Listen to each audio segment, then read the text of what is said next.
Okay, here we are at EAA Airventure 2019. We're standing underneath the fuselage of a 747-8F, and it's actually a UPS aircraft that they flew into Oshkosh here to have on display all week long. I'm standing here with Dave Schmidt. He is the pilot of this behemoth we're standing under. And Dave, why don't you tell the people a little history about your flying and your career with UPS? Okay, well, I came to my first Airventure when I was 15 or 16 years old, and started flying about 27 years ago. I got hired at UPS about 13 years ago, and I've been flying this airplane since 2010. Because when you're up in the cockpit, you're 3 stories up? Yep, yeah. 3 stories up, and later on we'll walk over maybe by the stairs or the front end and get a perspective of how high it is. But well, if we back away, we're standing by the inner landing gear of the airplane. A lot of people don't realize this has 2 sets of landing gear. It has a set underneath the wings as well as underneath the fuselage. And this just shows I guess the largeness of it, Dave. And right. These are 4 tires, not 2. Right, and actually this is actually an 18-wheeler. If you count them all up, it's 18 sets of wheels. So right. Start over. Okay. All right, well here we are. We're over at standing in front of one of the 4 engines on this aircraft. As you can see behind us, it's huge. And the inlet on it, if you were to get sucked into this, well, it wouldn't be a good thing. So, but this will suck in birds regularly and things and still keep flying, right, Dave? Yeah, I believe they actually test it with frozen birds that shoot through there when they do engine testing to make sure it'll hold up to that kind of fog damage. Right. So, and these are the newest generation of jet engines, I guess you could say. Yeah, these are GE Gen X engines. I think they're rated at 66,000 pounds of thrust. Wow. Right about that. Yeah. And very efficient, actually. These new engines on this airplane lets haul more weight and with less fuel than we can do with the older 400s. More efficient. Yeah, more efficient. All right, now we're in the cargo bay of the 747. UPS's 747, actually. And, Dave, I mean, this plane is endless on the ginormousness of it. You come in here, and it's endless. You look down the cargo bay, and it seems like it never ends, and the width of it is just incredible. Well, one of the big advantages of the 747 over other freighters is the total volume of this airplane. So we're actually able to carry about 300,000 pounds of cargo for over 6,000 miles. And some longer legs if we start taking less cargo. So it flies for a long distance, and it's got more cargo volume than any other airplane's class. So that's why they're popular among freighters still. And it has an upper and loading deck for the cargo too. So there's an upper and lower deck. And if you look on the floor, there's actually the motorized units in all the floor spots here.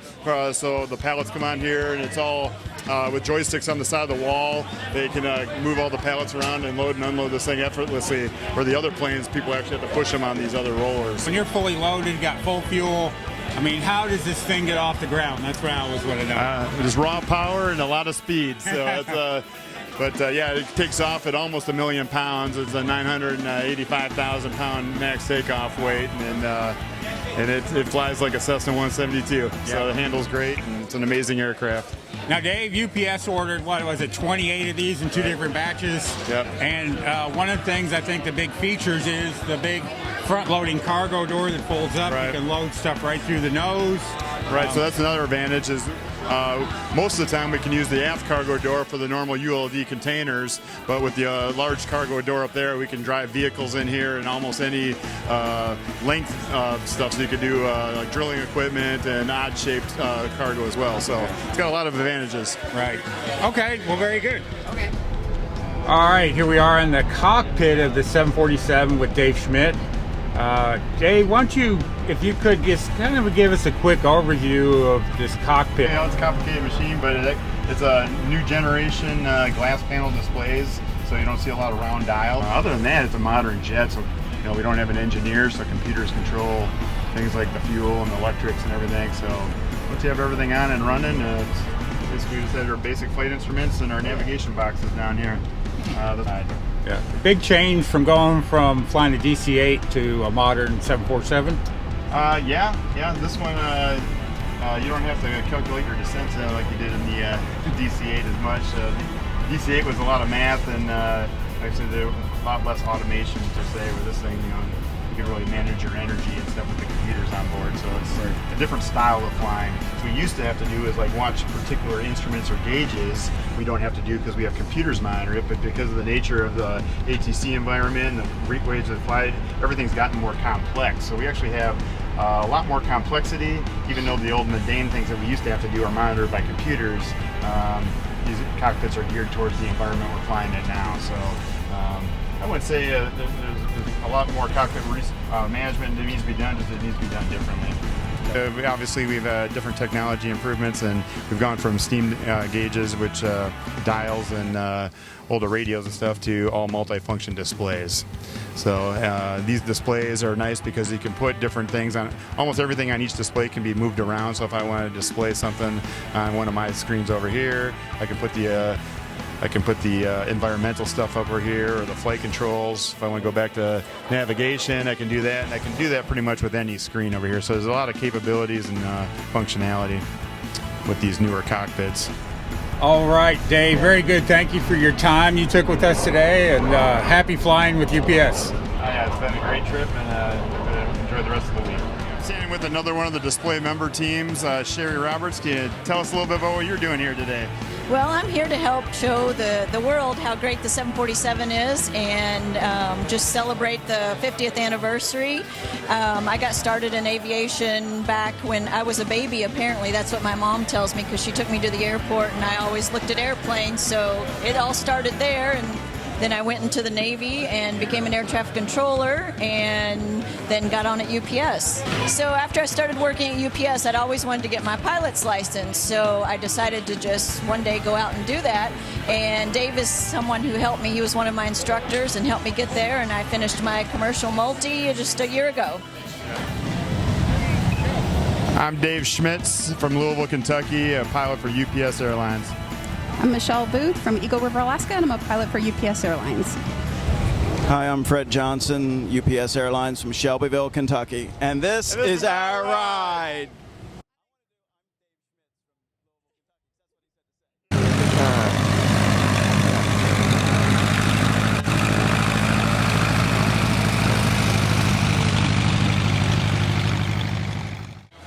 All right, well, I'm standing here with Keith Altman, and started this 502 project and our RV12 Build project. Can you tell us a little bit about it? Dave, we started this back in 2017 with the idea to have high school kids help build this aircraft.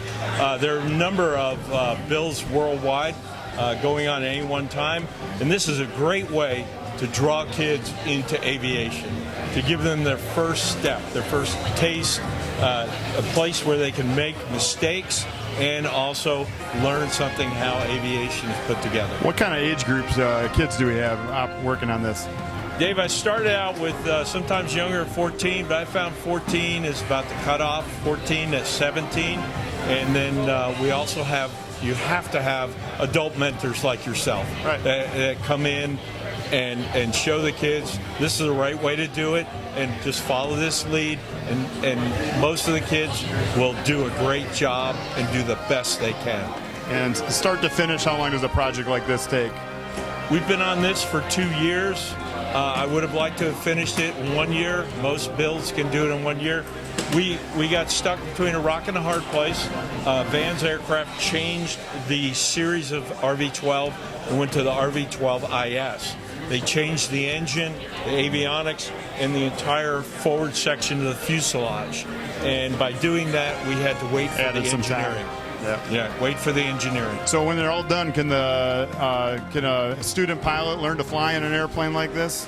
Dave, that's an excellent question, because this aircraft, under the new FAA regulation, TAA, Technically Advanced Aircraft, under 61.1, this aircraft can be used to train a person from student pilot all the way to commercial license. That's something. At 4 gallons of car gas an hour. That's great for us cheap pilots. Right. Well, what a great experience for all these kids, and thanks a lot for helping us out. Well, Dave, let me tell you, my friend, I couldn't have done it without you. Thank you. Good morning, everybody. I'm Barry Hammerback. This is my ride at Oshkosh. Come on down and see us. All right, here we are at EA Airventure 2019. We're standing in front of the DC-3 DTD. For those who have anything to do about aviation, it is the DC-3 that was featured on the Plane Savers series on YouTube that they actually brought back to life probably in less than 60 days.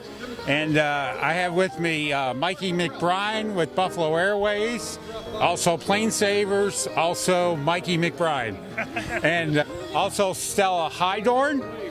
And we're going to just talk a little bit, find out, I'd like to ask Mikey a little bit about the backstory, people that may have been living under a rock and don't know anything about aviation or Plane Savers, the backstory of this plane and how all this came about and what you did to make it, be successful. Yeah, well, I know everyone's attention span's a little bit less these days, so I'll just give you like the Coles notes. This aircraft was built in 1944 by the Douglas Aircraft Company for the Army Air Corps, and it was transferred to Montreal, where the Royal Air Force converted it to a Dakota 3, and it flew over to England to fly out of the UK. And while it was there, in June 6, 1944, it was a paratrooping aircraft on D-Day, and that's why we got the aviation stripes, and that's why there's big roundels on here. After D-Day, it was shipped back to Canada, and there's a company called Canadair converted to a DC-3C. So after the war, all the C-47s converted to DC-3s, and it went to work. It became an airliner, flew for TCA for 10 years. Transport Canada took after that under the DOT, which they were called back then, flew from the 60s all the way to 1989, where then it sat for 27 years. I found it on eBay, and we put it together. Is that quick? That's pretty good, Mike. Thanks. Now, Stella, when I asked Stella a question, because Stella was a really big part of this whole project. She was kind of the organizer with a lot of things, especially the volunteers. You were the head painter slash, creating the markings on the aircraft. You did that. A lot of people don't realize all this aircraft is hand painted. It's not sprayed. Kind of unusual for an aircraft. Not many people do that, but I guess for simplicity and cost, you guys did that. It filled the bill. So you want to tell us a little bit about your backstory, how you got involved with this character, and maybe a little bit about your role in the whole Plane Savers. Yeah, I can do that. So Okay. let's start with Mikey and me. Back in Germany, where I'm originally from, now I live in Canada, in Yellowknife, actually up in the Arctic. I was already voluntarily a little bit working on the PHPBA for the Dutch Dakota Association, and because of these amazing guys that do really, really great work down there, I got in touch with a lot of people down there and a lot of aviation people. Because of that, I watched Ice Pilots, which is Mikey's former show, which also ran in Germany and in a few other countries. And I thought, okay, let's get some information. And I texted him on Instagram, and the rest, I guess, is history. And to make this a little bit quick on DTD, as everybody sees the outcome, we didn't have time. We only had 2 months of time. So I went out there and I decided you can't leave indoor house paint on an aircraft because every time it rains, it will drip off and it will damage the skin more and more. So I decided to take my tram clad and swing the brush, I guess. Right, very good. Yeah, you did a great job at that. And the outcome from a distance, it's hard to tell that it was ever painted by hand. Thank so you. who knows? Maybe it'll last for 10 years or something, right? Oh, we're hoping for another 75 years. All right, here we are. We've moved around to the front of the plane on DTD. And one of the things that always came up on Mikey's Plane Savers video when they were rescuing this plane from the grave was, why did they call it the hamburger door? And a lot of times, I don't think it was totally answered in the whole series, but we're going to get it straight from the horse's mouth, and Mikey's going to tell us how it got the name of the hamburger door. Well, if it's a meme now, but if it's got a simple answer, then it doesn't exist. So this aircraft, it's got this emergency exit here, which is called the hamburger door. It's always been called the hamburger door. There's two kind of theories. One theory is that this is where they handed the pilots lunch, but more likely than not, if you take a look, this prop right here is get so close to that door that if anyone were ever use that emergency exit with that engine running, it'd be hamburger. And that would not be a good thing, right, Mike? No, ruin your day. Yeah. So. You know how much paperwork that would be? Yeah. So there you go. we solved the mystery of the hamburger door. For now. Right. All right, here we are again. We're beside the Plane Savers DTD. We're with William of his claim to fame in Plane Savers. Of course, if you watched it, he was on there a lot helping restore this aircraft. He was going to school at ENA, which was a big part of this aircraft to help get it restored. And we also have Ronnie McBrien over on the side there, and he was actually the head mechanic, kind of in charge, keeping everything running smooth to make sure it got fixed right and it got done properly. Ronnie, why don't we start with you? You told me a little story earlier. You really weren't planning on working on this project or helping with it, even though you're part of the McBrien clan. And of course, this was Mikey's brainstorm. I didn't know anything about it till middle of December. And then I said, okay, let's go have a look at it January 2nd, right the day after New Year's. We'll go there, have a good look, and see what's missing. So we did. And we took an inventory, everything that was missing, and we went home and started making a plan to come back. And so we loaded a 40-foot Sea-Can. We loaded it with three engines, 2 propellers, set of flight controls, instrument panels from another airplane. We had a lot of stuff. We had everything in stores, or we borrowed off different airplanes, and then we shipped it all out. And I got there April 10th. I drove out there. It took me 3.5 days with my truck and trailer, and I got there April 10th, and then we started right away, and then we flew it June 6th. And, all right, very good. William, you want to tell us a little bit about your backstory and how you got involved in helping restore DTD? Oh, yeah. So it started when in January, when they arrived in Montreal area. I saw the video on YouTube, and after that, life continued. And when they were like next to the school, I just took a walk and see the plane and start giving time on the plane, and got mentored by good teachers and everything. So it was as simple as that. Just walk to the plane. So what are you doing since after your fame with Plane Savers and DTD? What I will do? Yeah, what are you doing now? Right now I just graduate as an avionic technician. Right. So I'll move to Yellowknife to work as an avionic technician at Buffalo Airways. To work on airplanes, right? Yeah. That's right. Yeah. And actually get paid to do it, right? Yeah. All right. Well, that's pretty good, guys. We appreciate that. Thank you. All right, here we are standing around the back of DTD now, and we're with another cast of characters that added a lot to this aircraft, spent a lot of time helping. You probably saw them just about in every video, especially when they were able to put this aircraft inside the facilities at ENA. This is Benjamin, or he likes to be called Benji. Yeah, apparently. Yeah, and the reason we're standing back here, he had a lot to do with the tail cone, making sure this happened and got done right on the back of the airplane. So you want to tell us a little bit about your backstory, how you got involved with this project, and maybe what you had to do to make this happen back here. Okay, so I arrived on the project when, basically almost a week after they arrived at St. Hubert Airport. So a week after they arrived, I got involved. The engines were already on the plane. So yeah, I worked mainly on the sheet metal, which involves the tail cone, like he said. So the original one that was on DTD, that was sitting 30 years outside, was all broken down here. So we needed to put this one coming from a sister ship of DTD, which Buffalo owned. We tried to minimize the screws, the nut plates needed for the tail cone, which is sort of the nuts holding the screws of the tail cone to the aircraft, making it possible to disassemble compared to a rivet, let's say. So when screwing it up and taking the screws just for test fits and everything, we broke a lot of them. We needed to replace every time. We needed to replace the nut plates.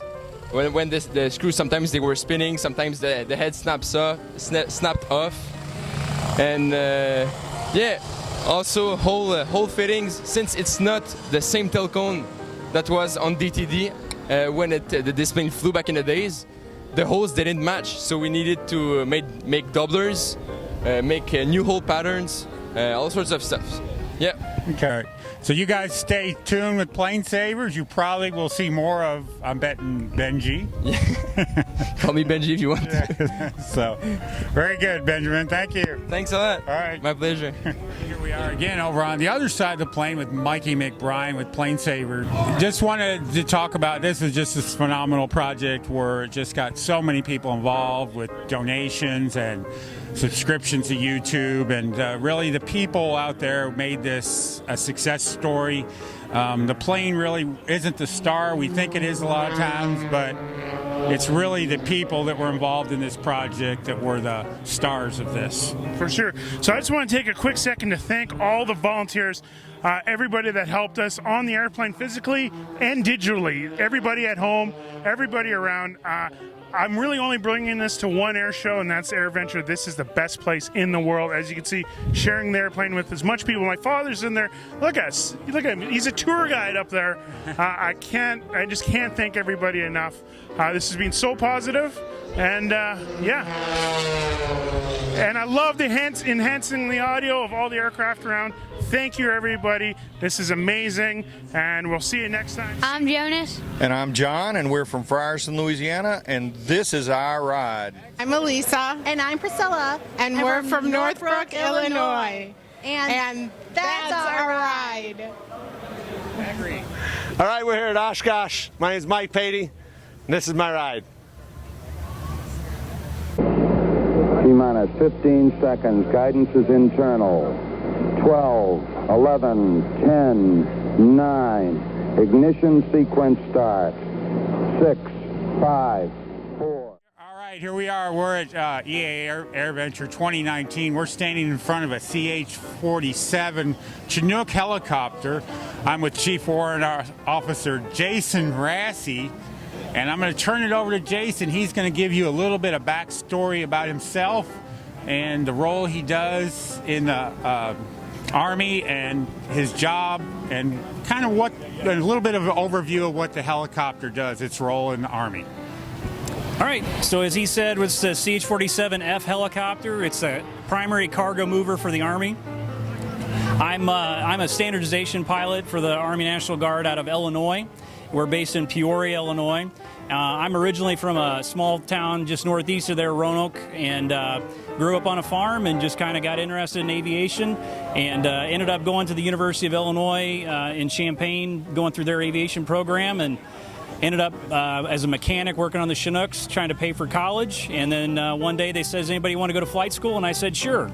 And I was the only one that pursued it out of our group, and here I am today.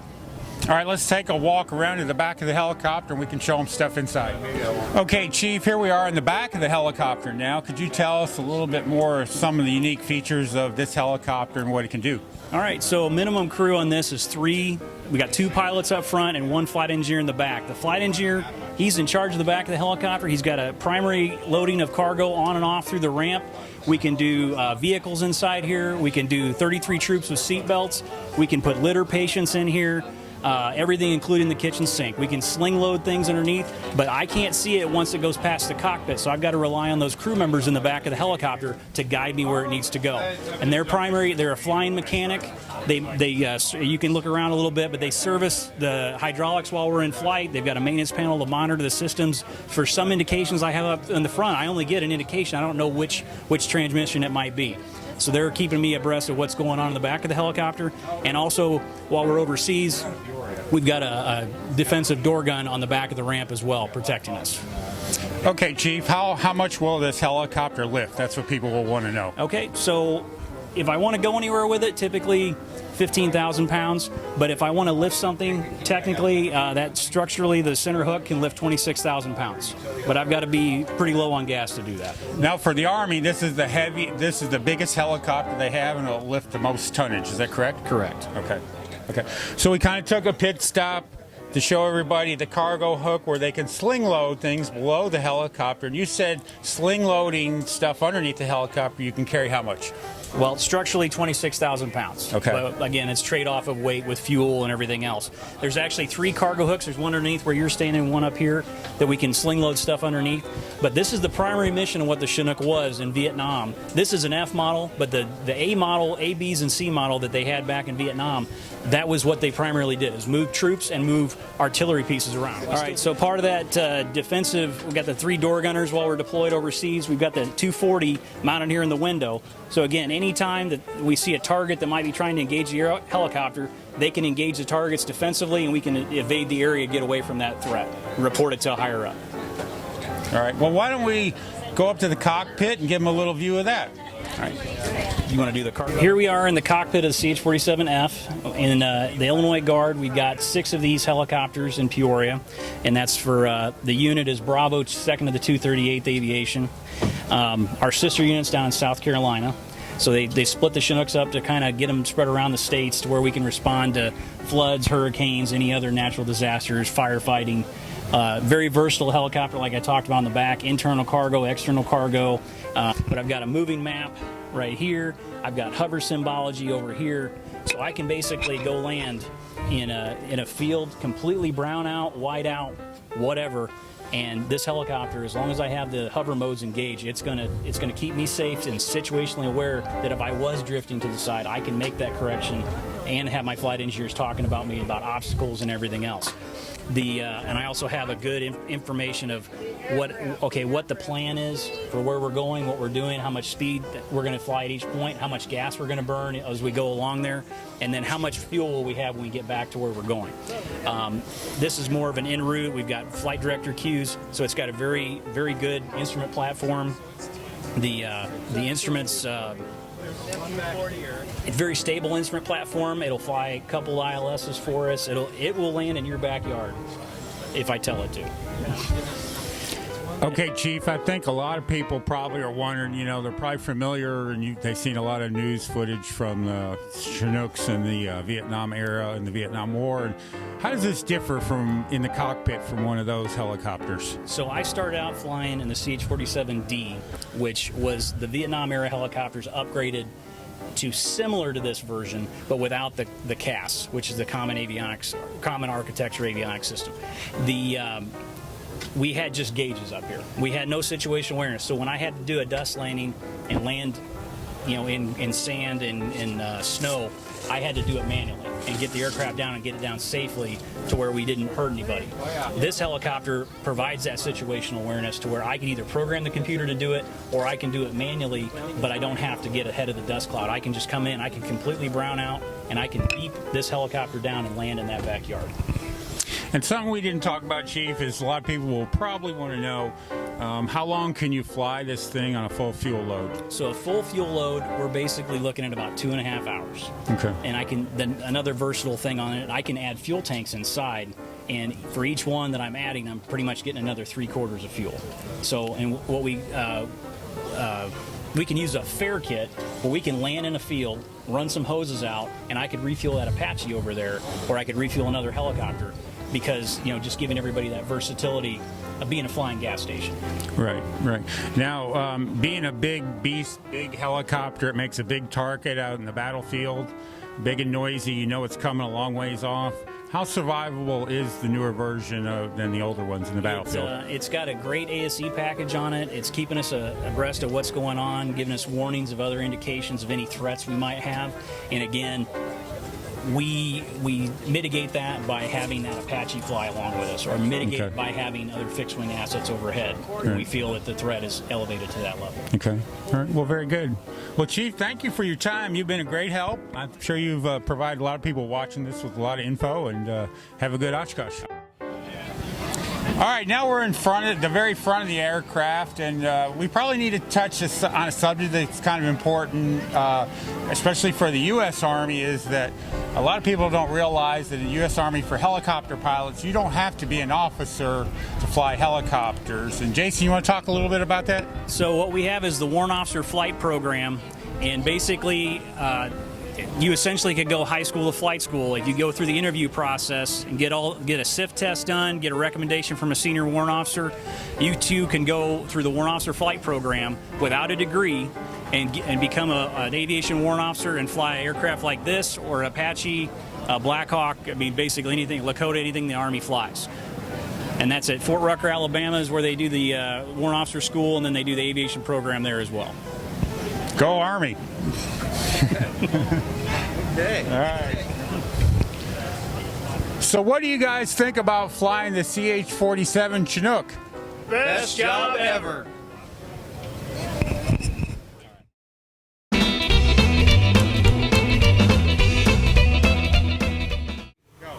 Hi, my name is Matt Smith. I'm from Redding, California, and this is my ride.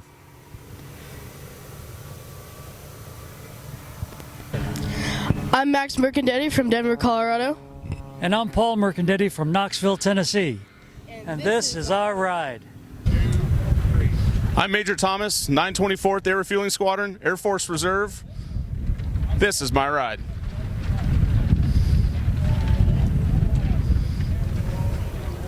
Unique in Hollywood, that's all there is to it.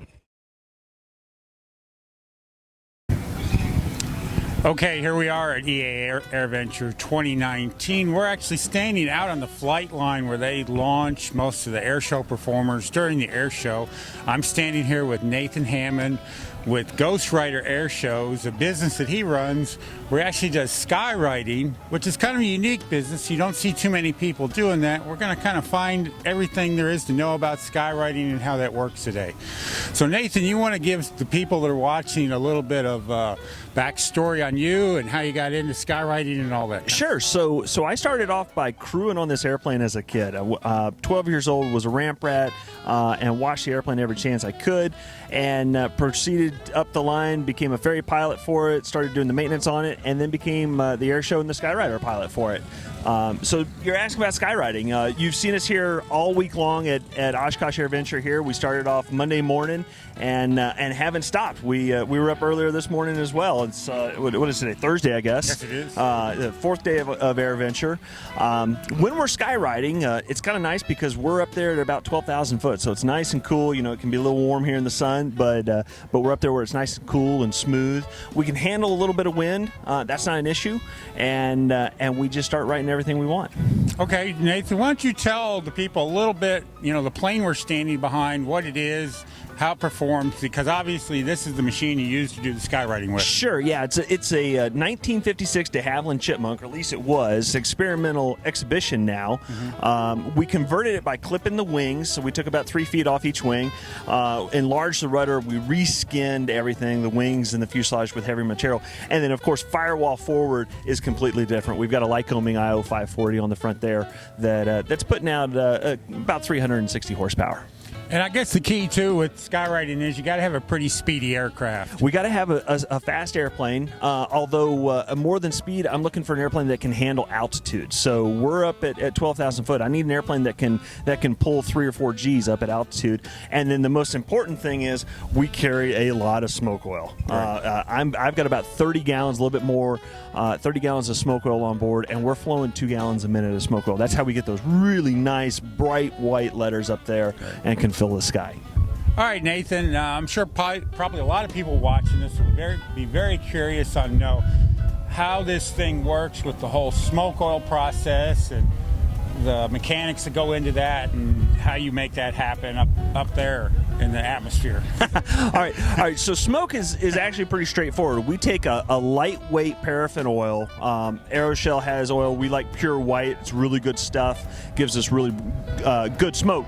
But what we do is we inject that oil directly into the exhaust. And smoke oil, when it hits the exhaust, there's no oxygen. All the oxygen was burned up in the combustion cycle of the engine. So the oil has no oxygen to burn, therefore it vaporizes. And 1 cubic inch of oil becomes 800 cubic inches of smoke. So when you're flowing about 2 gallons a minute, it makes a lot of smoke. Yeah. Okay, I think probably one of the other things that at least I would be curious about is, you know, when we watch you skywrite or anybody skywrite, we're looking up at it and we say, okay, yeah, that says EA Airventure 2019. You're up there, you're on top looking down. and you actually have to form the letters with your plane as it travels.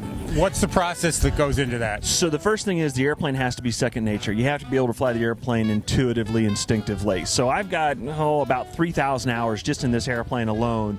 So I know it intimately, know it really well. And then when we're writing the letters, it all centers off of the very first line we put. So the first line on that EAA, we make that first up and down line. Everything is clocked off of that.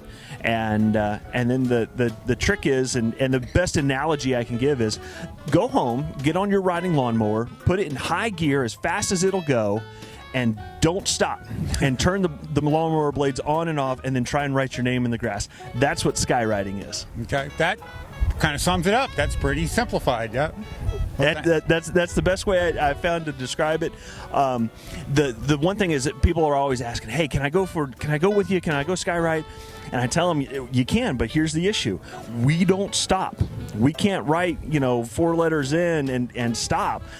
So it's a roller coaster that lasts 45 minutes. And even seasoned aerobatic guys can't handle it, because it's positive G and unloading and positive G and unloading for 45 minutes. And it'll start to get to you a little bit. So you would definitely say there's an art and skill to this. Oh, it's all art and skill. There is an artistic touch. In fact, my predecessors, we can go back and look at pictures of their skywriting versus my skywriting, and everybody has their own handwriting. And so with the airplane, we all have our own flying style, and it translates through in the skywriting. All right. Well, very good, Nathan. Thank you for your time, and thank you for being at Oshkosh here. I appreciate it. Thanks for having me. Hey, everybody. Nathan Hammond. We're out here actually on the flight line with the airshow airplanes, and I've got Rifle Shetterly here. Rifle is a big part of the airshow today. He's flying the Avior RV8 in today's show, and tell us real quick, what is Avior? That's right, Nathan. Hey, we're so excited to be a part of the Avior program here. The idea of getting young people excited about aviation in general, and the Young Eagles program is a big part of that. And the Avior Act that you and I are both going to fly later today is a big part of that. We can't say enough about it. Kids, come out and figure out who Avior is. Check out the comic book series Avior, and please watch us fly on the show the next couple days. Absolutely, yeah. So the whole point here is we want to push the Young Eagles program. That's what Avior is all about, is getting the youth into aerospace technology. We're not talking about just pilots. We're talking about ATC mechanics, engineers. We want to go to space. We want to go to Mars, and that all starts with one little spark with a Young Eagle ride, right? You make a great point. Absolutely. We're excited about it. Kids, get involved. If you find us anywhere out at EA Airventure, we want to talk to you about it, and everything from flying to being a mechanic to whatever it is. It's everything all encompassed. So be sure to watch the show today. If you're not here live with us, you can watch it online with the EA live stream, and we'll talk to you guys later. Okay. So what do you think about flying the F-35? Best job ever.